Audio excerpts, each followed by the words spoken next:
Hey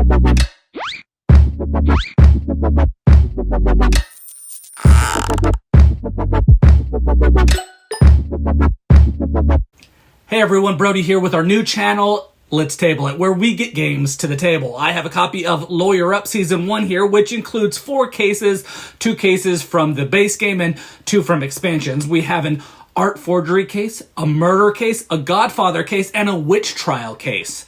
So each trial will be different and it won't feel like the same when playing all these different cases. This is a 2-player only card game where one player will play as the prosecutor and the other will play as the defense. Only one player will win. The prosecutor will need to convince the jury of what wrongdoing has happened, and if that just one jury member isn't convinced, then the defense wins. Players will each choose a strategy card during setup, which will determine the key witnesses for the case. The 12 jury members are laid out, and a bias token is placed on each. This highlights the elements that can tie witnesses and jurors to specific types of arguments and evidence presented in the courtroom represented by cards. Each player will start with a deck of cards specific for their side, and the beginning of the game starts with the discovery phase, where the event deck consisting of 60 cards is shuffled and each player is dealt out 3 cards each. Players will need to choose one card to keep to use for themselves, one card they will give to the other player, and one card is to be buried, which potentially can come back and play, but might not be used at all in the game. Players will be gaining influence points to win a witness and sway the jury. These points are listed on the top left of most cards, although the witness cards have 2 places on them, the top left and the lower right.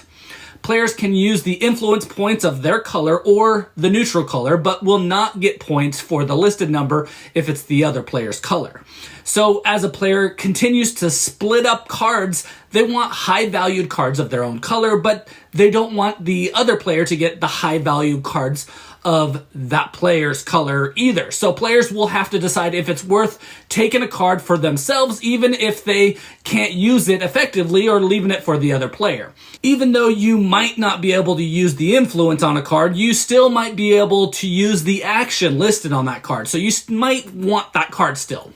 Cards also have bias icons shown on the top of each card. These are important as well because when playing down your cards, you can only play the card if it has an icon shown on the previously played out card. So you're going to be chaining them together.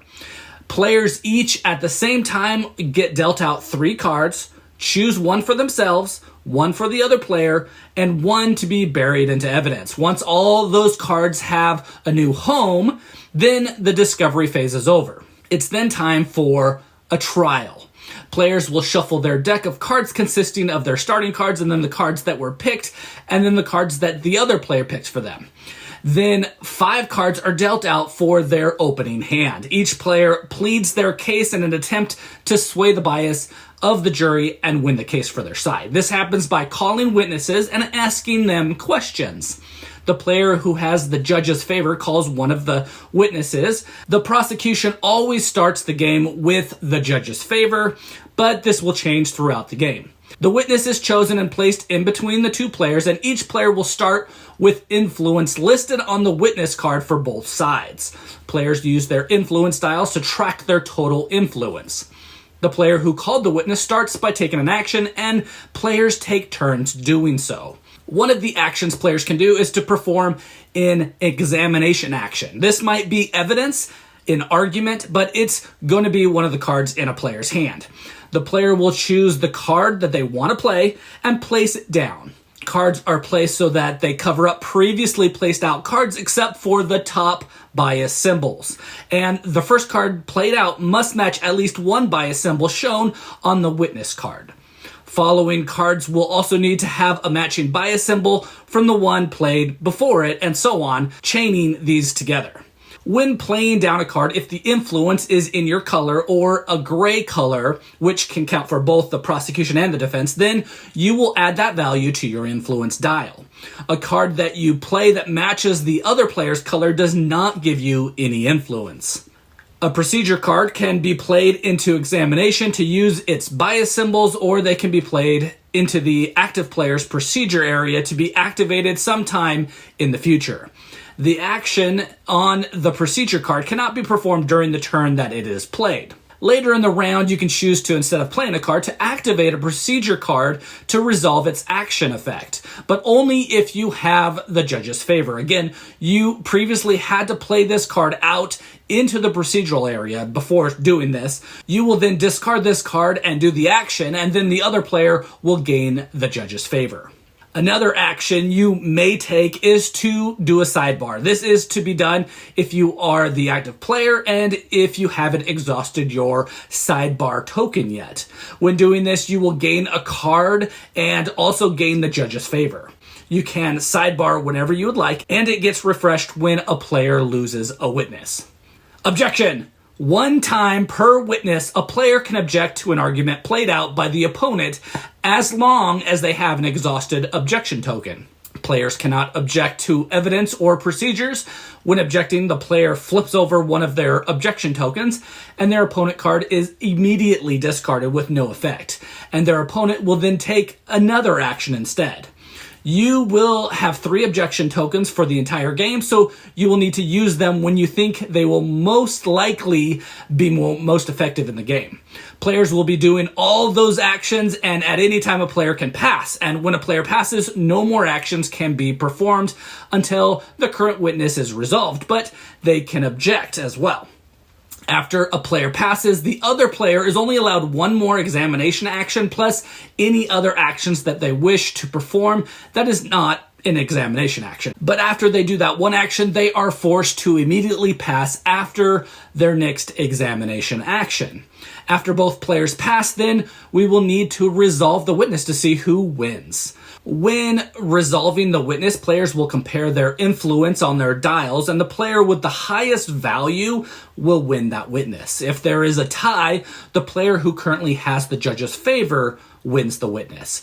The player who lost resolves any defeat effects on the top card of their examination pile and on the witness card as well. Then the player who won resolves any victory effects on the top card of their examination pile and on the witness card.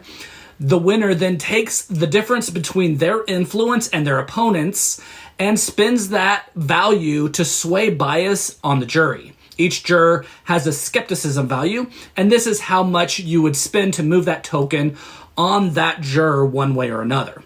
Cards are placed in the discard pile, and the player who won the witness claims the card and places them in their claimed witness area. The player who lost gains the judge's favors and refreshes their sidebar token. Both players then reset their influence to 0. Each player can now discard any number of leftover cards in their hand, and the players draw back to their hand size. If a player's deck becomes empty, then there is no more reshuffling. They will just continue the game normally till it is over. The player who just lost will then get to call the next witness, and a new questioning phase begins. When there are no more key witnesses to be called, then the game proceeds to the closing statements, and each case has its own closing statement. And when this is done, then the winner will be determined. Some cases will also have special victory conditions that can end the game earlier, or they can have altered closing statements. The reference card on the back of the rulebook is very helpful when playing through the game. I would encourage you to have it out to help you with the flow of game so that you're not wasting a lot of time. And, well, that's Lawyer Up Season 1. 4 cases in all. Again, the art forgery case, a murder trial, a Godfather case, and a witch trial case. 4 entirely different cases so that the game continues to feel refreshing each time you play. Me and my wife really enjoy watching lawyer shows on TV, Suits, The Good Fight, Law and Order. So a game like this is just great for us. And it is a 2-player game only, so this puzzle piece just fits in perfectly for us. Manor Games did a good job making a game that could go either way as well, depending on the cards that you get. So anyone could win. The design in this game gives each player an opportunity to win. You each have a deck of cards, and then you draft some more. So one for me, one for you, one that is buried evidence. This will give the game a different feel each time that you play, as some cards won't even enter the game. And every time that you play a case, it could be different. Also, players will choose different strategies, and this will change the witnesses and make certain cards more or less valuable in your case. Now, the game can get a little long as players are reading the cards and deciding how good that card is.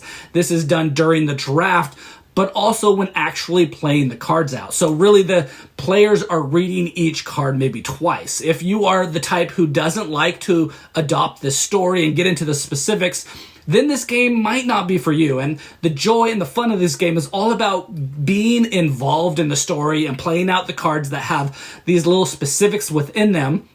And when played at the perfect time, they can do a lot of good for you.